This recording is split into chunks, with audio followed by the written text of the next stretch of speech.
Aleph Gimel. You're making it better for me. Okay, now, all right. Uh, a minor who has not produced two hairs, the Behuda says his truma is truma.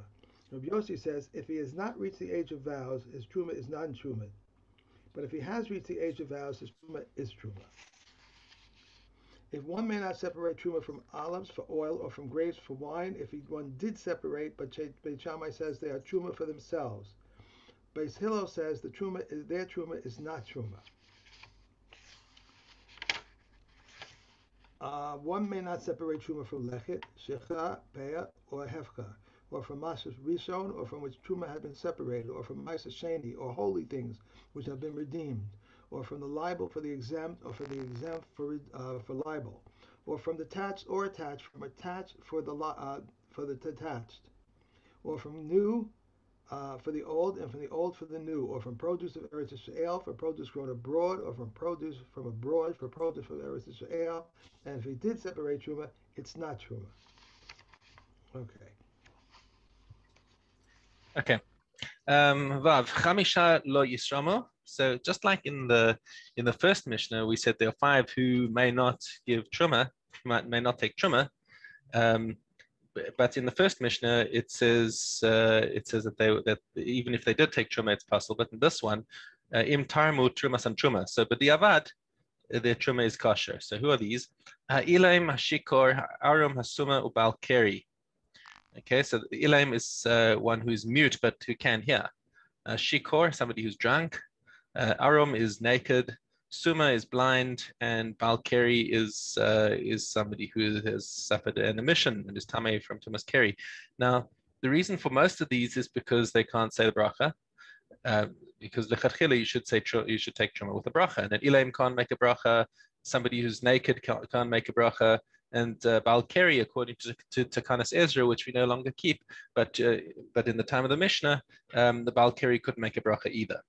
The shikor, it doesn't have the presence of mind to make his bracha properly, and the blind person can't see exactly what he's doing. Okay, so for all these reasons, lechatchila, none of these people should be the ones charged with taking the truma. But im tarmo truma san truma. So in the other But cases, it's because they don't have the das to do what they're supposed to do or say what they're supposed to say. The blind person is because he can't see what he's doing when he's taking truma. right. You can make a bracha on it, right? Okay. Okay, but none of these things are okay. So if you not being able to say the bracha doesn't prevent you from taking truma. So Okay, it's still so it's a valid truma if they went ahead and did it. right. Right. Okay. Okay, because there's nothing wrong with their das, except the shikor.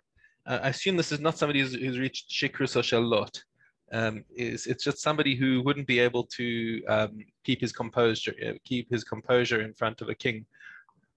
Uh, okay. So that's called a shikor. That's also, by the way, the state at which a person should not daven. If Right.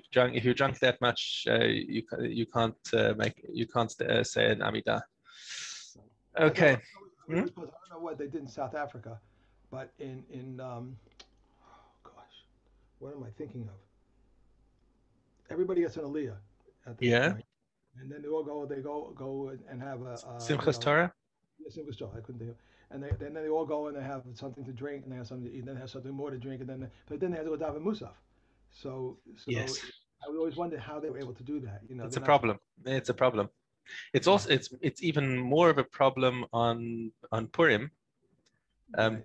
I mean, mostly people have their Suda in the afternoon, After but Nefesh, if they haven't slept off or let their Suda let the drink wear off by Mariv, then you also have problems there. right, right, right. And usually most people don't have their suda till after Mincha anyway. Mhm. But Right, Mariv after Purim is often a problem. right. Okay. Okay. Mishnah Zayin, Ein Tormin lo b'mida lo b'mishkal lo b'minyan. So what we learn in this Mishnah is that taking truma has got to be an estimate. You're not allowed to be exacting about the truma. You've got to say, you've got to make sure that, in fact, truma min Torah doesn't have a shiur, but chachamim will kabeya a shiur, as we're going to learn in the coming Mishnahs. Okay, um, so so basically truma is to be taken by estimate, not by measure, not by weight, not by number. Aval torim hu is a madud, but if something has already been measured, incidentally, he's allowed to use that and say, okay, this is my truma. Ve'esa shakul, and also something that was weighed, ve'esa manoi, also something that was counted out. You're allowed to use those to take your truma, but you can't do that lechatchila as your method of taking truma. Ein tormin basal uvakupa shehem shel midah. And furthermore, let's say you're taking you're taking things in in grain. You're taking truma from grain, which you'd use a measure for. So let's say you've just got a measure, and you stick that in order to take your truma. Now your intention wasn't to do it as a measuring thing. You were just say I need a handy kli that I can take my truma out in, and the measuring cup was there. And the Mishnah says you shouldn't do that. Why? Because it looks like other people are. It looks like you're taking truma in a measure. Okay. However, if you're using it to take a half or a third of the cup, then you can see that people can see you're not using it as a measure. You're just using it as a container, and that's acceptable.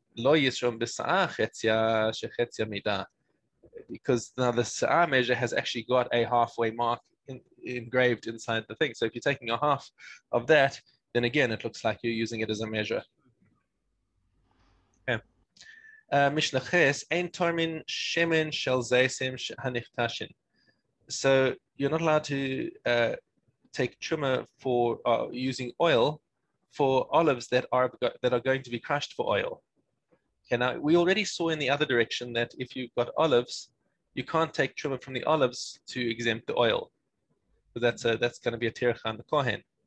Okay, and in the other direction, taking oil for the olives that are going to be crushed, you say, okay, we'll separate this out now and we'll crush the olives later.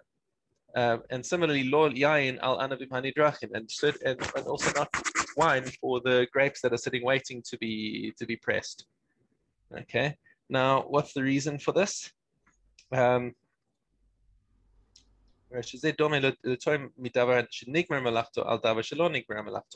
this looks like you're taking truma from something where its work is completed on something that where the work is not yet completed, and that we see is also problematic.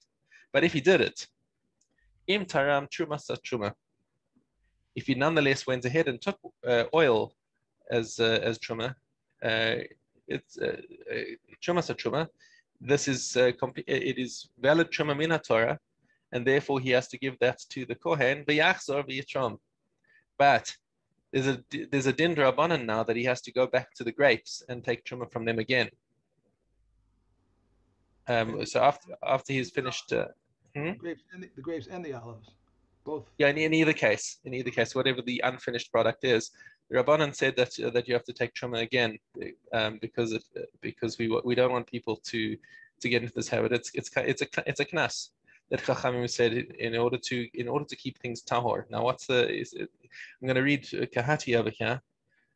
So the reason is explained in Yerushalmi that this is a knas that Chachamim put in because of basically they wanted to protect the Tara.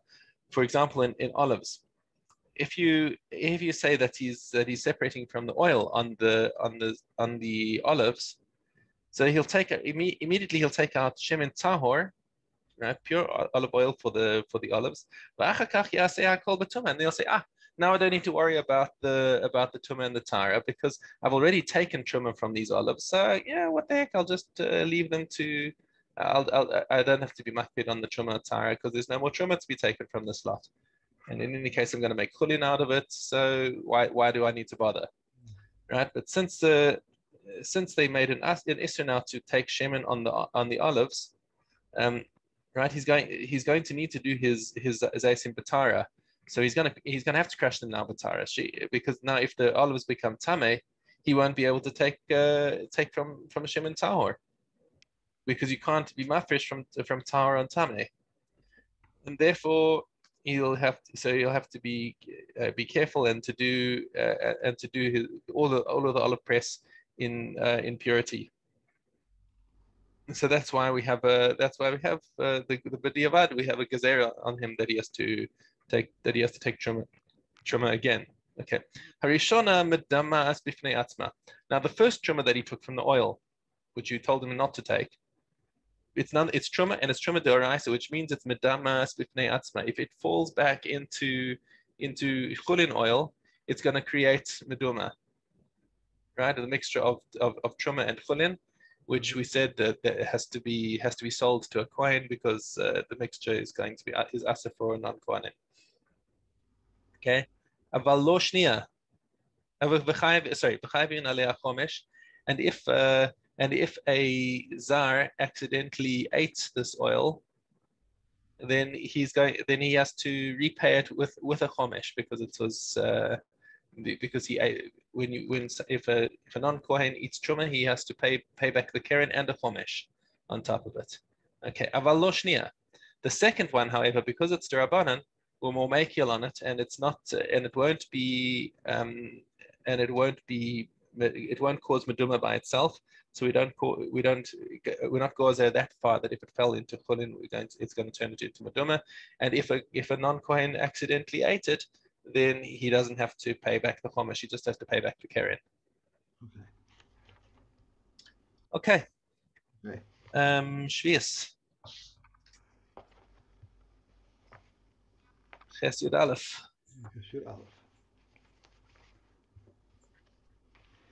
If a bath has been heated with 7 years straw or stubble, one is permitted to wash in it. If it is a distinguished person, he may not wash in it. Rue, goosefoot, purslane, hill coriander, water parsley, and meadow berries are exempt from Maaseret and may be bought from anyone in the 7th year, since no watch is kept over the like of these. Rabbi Yehuda says, Sefichim of mustard are permitted, but transgressors are not suspected, since transgressors are not suspected concerning them. Reb Shimon says all sichim are permitted except sichim of cabbage, since the like of these do not exist among wild vegetables. The Kukumen say all sichim are forbidden. There are 3 countries in regard to beer: Yehuda, Transjordan, and the Galilee, and each is divided into 3 regions: the Upper Galilee and Lower Galilee, and the Valley. From Kefar Hananya upward, where no sycamores grow, is Upper Galilee. From Kefar Hananya downward, where sycamores grow, is Lower Galilee. And the region of Tiberias in the valley, and in Judea the mountain, the plain, and the valley. And the plain of Lydia is like the plain of the south, and its mountain is like the king's mountain range from Beit Horon to the sea of one region. Kilayim Zayin Hey.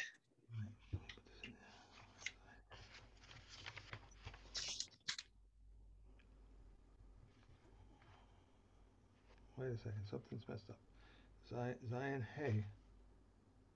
Why do I have 2 things here? I'm sorry, something's not right.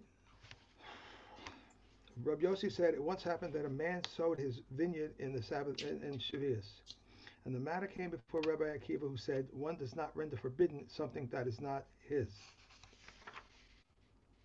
If a violent intruder sowed a vineyard and it was recovered from him, he cuts it down, even to the intermediate days of a festival. How much does he pay the laborers? Up to 1/3. More than this, he cuts it as usual, even if after the festival. From when on is he called a violent intruder? From the time it is forgotten. If the wind blew vines over grain, he must immediately make a fence. If a mishap befell him, it is permitted. If one's grain bent under a vine, so is also vegetables, he turns it back and does not render forbidden. When does grain become forbidden? When it strikes root. And grapes, when they become as large as white beans. Grain which has become fully dried, or grapes that have been fully ripened, are not rendered forbidden.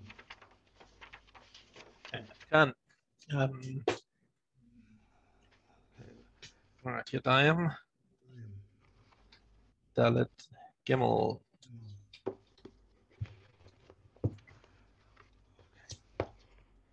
On the day they said, "What is the law regarding Amnon and Moab in the 7th year?"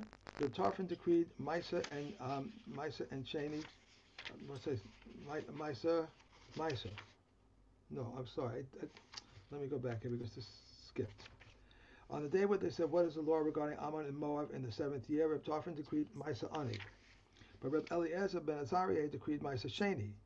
Reb Israel said, Eleazar ben Arieh, you must demonstrate a proof since you rule stringently, for whoever rules stringently must demonstrate a proof. Reb Eleazar ben Azariah said to him, my brother Yisrael, I have not deviated from the order of the years. It is Tarfon, my brother, who has deviated, and he must demonstrate a proof. Reb Tarfon responded, Egypt is outside the land of Eretz Yisrael, and Ammon and Moab are outside the land of Eretz Yisrael. Just as in Egypt, Misa Ani is separated in the 7th year, so too in Ammon and Moab, Misa Ani must be separated in the 7th year.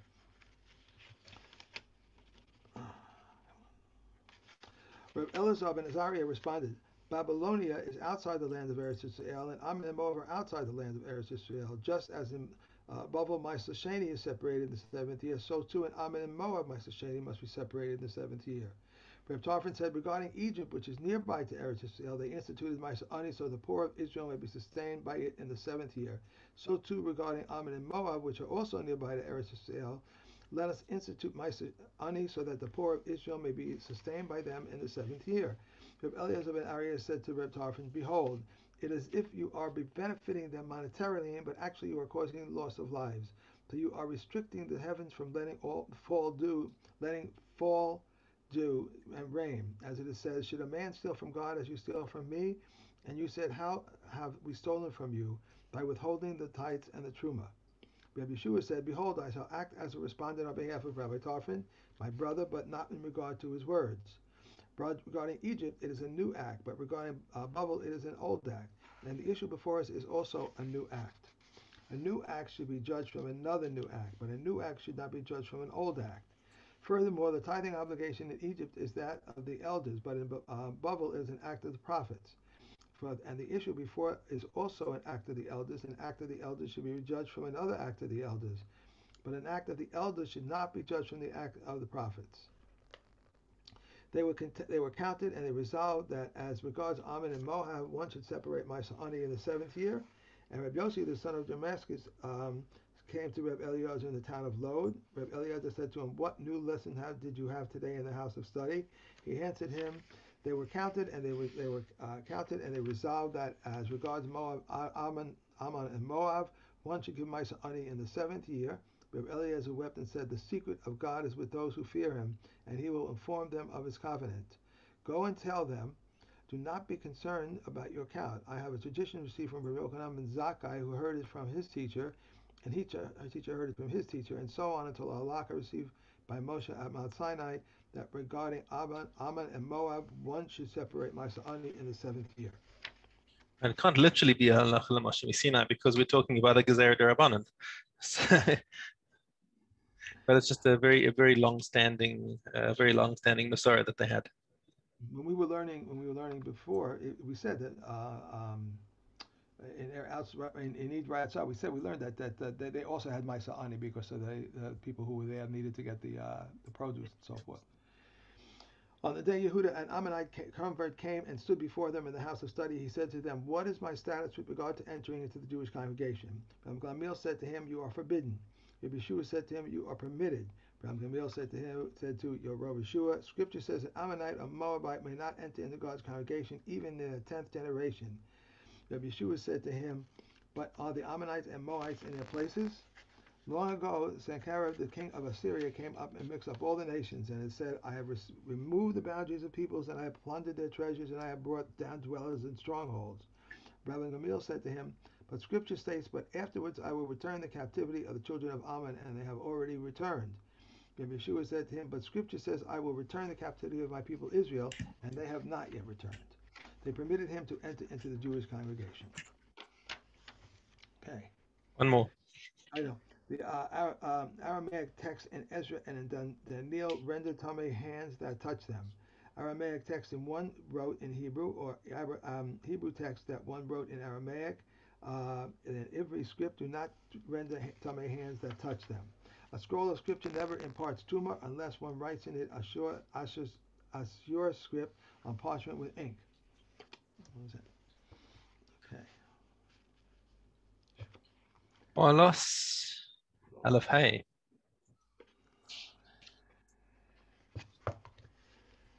People and clothing both become tamei from a zav. People have a stringency that clothing does not have, and clothing has a stringency that people do not have. A person who touches the zav renders clothing tamei, whereas clothing that touches the zav does not render other clothing tamei. Clothing has a stringency that people do not have. Clothing that carries a zav renders a person tamei, whereas a person who carries a zav does not render another person tamei. A person does not convey corpse tumor until his soul departs, even if he is fatally wounded or if he is moribund. Similarly, he still binds his dead brother's wife for yibum, releases her from yibum, entitles his wife to eat truma, and disqualifies her from eating truma. Similarly, domesticated and wild animals are not conveyed truma until they have died. If their heads were severed, they are tamei. Even if they are still moving convulsively, the movements are like the severed tail of a lizard that is moving convulsively. Limbs have no minimum size. Even a limb of a corpse smaller than an olive, or a limb of a carcass smaller than an olive, or a limb of a sheretz smaller than a lentil convey their tumor. Okay. Adios. Reb Yehuda said, "If so, why do we mention the opinions of an individual among the majority? A majority for nothing, for naught. So that if a person will say, 'Thus I have received as a tradition,' one will be able to answer him, 'It is in accordance with the words of so and so that you have heard.'" Beit Shammai says a quarter kav of bones transmits tumor from the bones, whether from 2 or 3. And Beis Hillel says a quarter kav of bones transmits tumor only when they count from the bones of a single corpse, from a majority of the structure, or from a numerical majority. Shammai says even from one bone. This is going to be great. We're going to learn this in the next couple of days in Orlos. Vetch of truma, Beis Shammai says we must rub and soak it in a state of tahara, but we feed it in a state of tuma. Beis Hillel says we must soak it in tahara, but we may rub it and feed it in a state of tuma. Shammai says we should be eaten dry. Rebbe Kiva says everything done with them may be done in a state of tuma. Okay. And Megillah.